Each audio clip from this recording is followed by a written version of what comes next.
विश्व 24 न्यूज हर पल आपके साथ।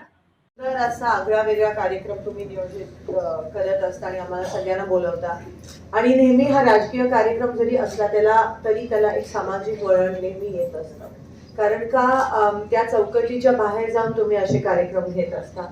आणि आज खरंच मा तुझे सलाम ही थीम आहे आणि त्या थीमवर हा कार्यक्रम घेतला. खरं तर ती मातृभूमी पण आपली आई आहे आणि एक ह्या देशाच्या भवितव्याला घडवणारी पण एक आईच आहे.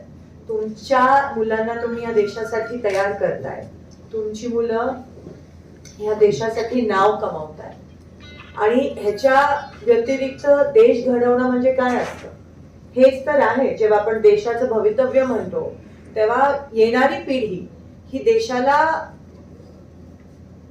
आंतरराष्ट्रीय लेवलवर फेमस करेल हीच अपेक्षा आपली असते. आणि आजपर्यंत ह्या देशाला ज्यांनी नंबर 1 लेवलवर दर्जावर नेलं आंतरराष्ट्रीय ते सर्वात जास्त स्पोर्ट्समनच आहेत. आणि म्हणून जेव्हा आपण ह्या मातेला वंदन करतो, जेव्हा आपण ह्या मातृभूमीला वंदन करतो आणि जेव्हा तिची रक्षा करण्याची आपण सगळे वचन घेतो तेव्हा तुम्ही ते ऑलरेडी कुठेतरी करत आहात. तुम्ही एक नवीन देश घडवत आहात, तुम्ही या देशाला एक आशेची किरण देत आहात आणि म्हणून एकदा जोरदार स्वतःसाठी टाळ्या. असा कार्यक्रम आपण घेतला कारण का आधीच्या काळामध्ये जे खेळाडू आहे त्या खेळाडूंना जसं आजारी पडलेल्या माणसाला दुवा आणि दवा याची गरज आहे तशी खेळाडूंना देखील दवा आणि दुवाची आणि आशीर्वादाची देखील गरज आहे. आपण या ठिकाणी जो कार्यक्रम घेतलाय तो अतिशय स्तुत्य आणि चांगला कार्यक्रम आहे. ज्या मातांनी आपल्या मुलाला घडवलं, ज्या मातांनी आपल्या मुलांना प्रोत्साहन दिला, वेगवेगळ्या क्षेत्रामध्ये वेगवेगळ्या गेममध्ये वेगवेगळ्या प्रत्येकाचा गेम वेगवेगळा असतो. शेवटी सगळ्यांनी सत्कार केला पण आई वडिलाचा सत्कार झाल्यानंतर त्या खेळाडू देखील मनापासून आनंद होतो. एक कौटुंबिक कार्यक्रम याला म्हणावं लागेल. आमच्या पांढरे ते समोर बसल्यात, मला माहित आहे त्यांचा मुलगा फुटबॉलमध्ये ते आज महाराष्ट्राकडनं तो टीममध्ये खेळतोय. अशा अनेक माता आमच्या समोर शितोळे बसलेल्या आहेत. अशा अनेक माता ज्यांचे मुलं आज सोलापूर शहरामध्ये सोलापूरच्या टीम मध्ये खेळत असताना महाराष्ट्राच्या टीम मध्ये आहेत. हे आपल्या सोलापूरचा या ठिकाणी गौरव आहोत आणि आज आमचा सत्कार इथे आयोजित केलेला आहे.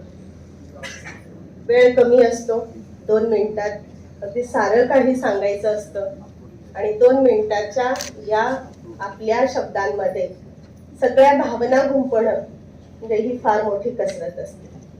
तर आपल्या सोलापुरात स्पोर्ट्सला एक चांगला वाव किंवा स्पोर्ट्समनला एक चांगला वाव देण्यासाठी ही सर्व मंडळी जी धडपड करतायत ती खरंच त्यासाठी आम्ही सर्व माता ऋणी आहोत आपले. आणि सर्वात महत्त्वाची गोष्ट आजच्या या कार्यक्रमाचं वैशिष्ट्य मला असं वाटतं की आपली भारतीय परंपरा आहे की ज्या परंपरेत स्त्रीला एक मानाचं स्थान आहे आणि ज्या कुटुंबात, ज्या देशात, ज्या शहरात मातांचा गौरव केला जातो तो देश नक्कीच प्रगतिशील होऊ शकतो आणि प्रगती पथावर जाऊ शकतो. आणि थोडक्यात मी आपल्या सर्वांच्या वतीने प्रातिनिधिक स्वरूपात आपल्या सर्वांची मी आभारी आहे आणि असेच आपले सहकार्य आमच्या या छोट्या मुला मुलींना असावेत, आपले शुभाशीर्वाद असावेत एवढीच अपेक्षा आणि कार्यक्रम आमच्यासाठी, आमच्या मातांसाठी आयोजित केला. माझी आई तिथे बसलेली आहे. मी तिला बोलले तू पण बोल म्हणून, पण ती बोलली की मला ती फोर्स केली तुझा बोल, तू आता नाही बोलली तर परत नाही बोलणार.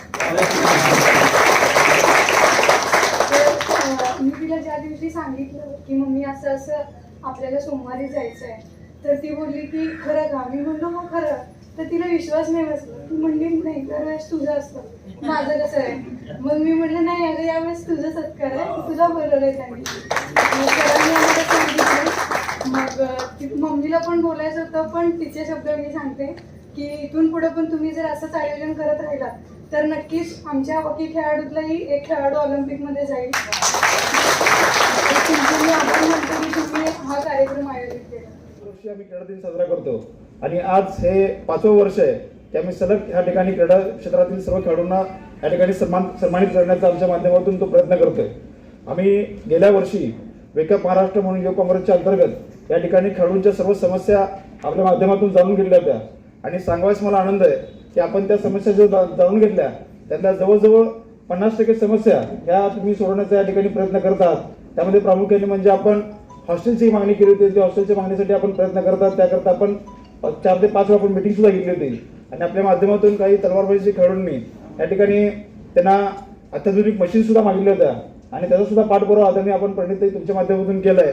आणि फक्त आमची एक छोटीशी अपेक्षा एवढीच आहे की येणाऱ्या काळामध्ये क्रीडा क्षेत्रातील या खेळाडूंना अधिकाधिक राजकीय व्यासपीठ म्हणजे या खेळाडूंना असं होतं की खेळत असताना हे सर्व मेहनत करतात पण खेळत असताना यांना लोकाश्रय तर मिळतोच पण राजाश्रय मिळणं फार गरजेचं आहे. आणि तो राजाश्रय आज या ठिकाणी सत्ता आहे.